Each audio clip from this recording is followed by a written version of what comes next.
السلام علیکم از این گروه انگور و باغ.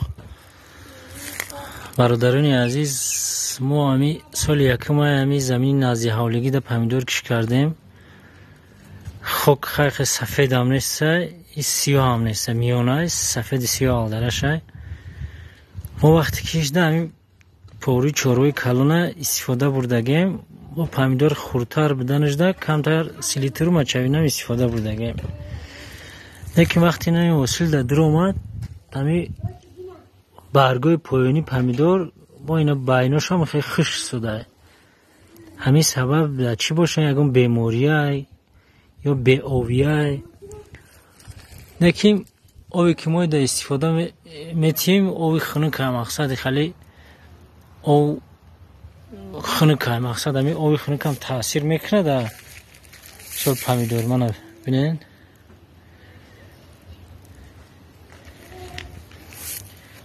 با همه خاطر برادرای مسئولیتی نقض میدادن که همین مهنت های ما خیلی برباد نشوه.